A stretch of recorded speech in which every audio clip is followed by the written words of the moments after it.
دنیا سے پہلے بھی ایک زندگی تھی ہماری، ہم بتا کر آئے ہیں، عالم ارواح میں وہ زندگی ہم گزار چکے ہیں جس میں ہم نے اللہ سے عہد کیا تھا، الست بربکم قالوا بلا۔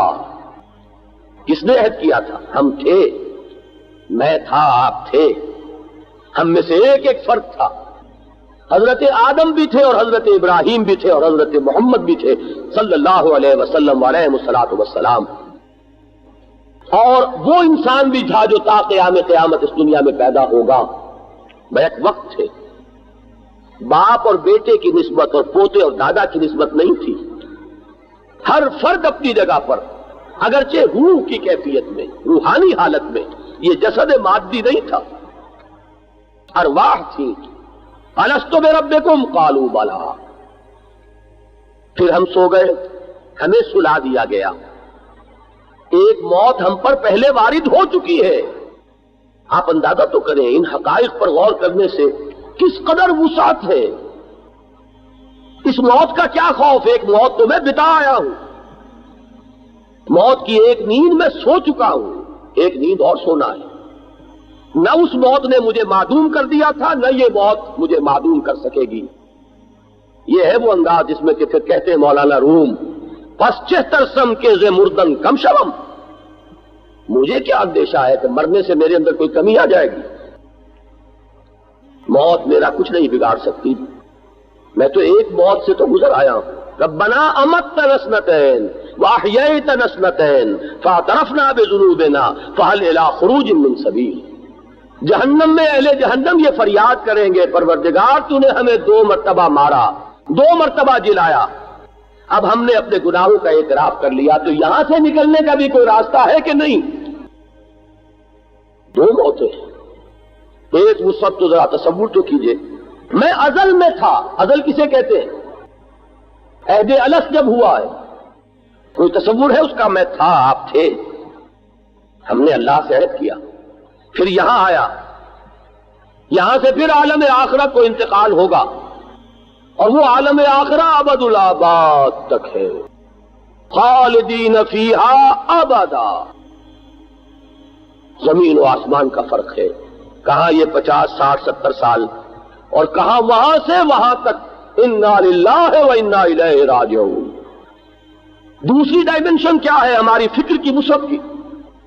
اس دنیا میں بھی جو کچھ ہو رہا ہے اس کا ایک ظاہر ہے، ایک باطن ہے۔ ظاہر میں کسی شخص نے پتھر اٹھا کر کسی کو مارا، وہ لگ گیا، وہ یہ سمجھے گا اس نے مارا۔ باطن میں بغیر اذن رب نہیں لگا، اس میں مشیت خداوندی بھی شامل ہے، اذن رب بھی شامل ہے، اس میں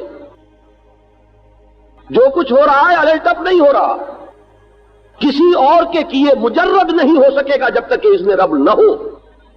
یہ پتھر اگر لگا، لگانے والے نے، اٹھانے والے نے، مارنے والے نے جو کمائی کی اپنے لیے، لیکن جسے لگا ہے اسے یہ معلوم ہو جائے کہ مجھے یہ لگا ہے اذن رب سے، سوچ میں زمین و آسمان کا فرق واقع ہو جائے۔ ایک انسان ایک محنت کر رہا ہے، کوشش کر رہا ہے، نتیجہ نہیں نکلا، کیا ہوگا؟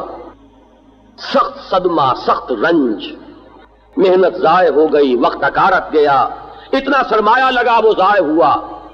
اور ایک وہ شخص ہے جو یہ جانتا ہے یہ ساری محنت میری تھی، اصل فیصلہ کسی اور کے ہاتھ میں تھا، یہ اس کا فیصلہ ہے کہ میری وہ محنت برابر نہ ہو، اور وہ میرا مولا ہے، میرا آقا ہے، میرا پروردگار ہے، میرا خیر خواہ ہے، میرا حمایتی ہے، میرا ولی ہے، میری مصلحتوں کا مجھ سے بڑھ کر جاننے والا ہے، لہذا جو اس کا فیصلہ ہے اس پر راضی رہنا، یہ ایمان کا نتیجہ نکلے گا، اور ایمان نہیں ہے تو پیچ و تاب کھائے گا انسان۔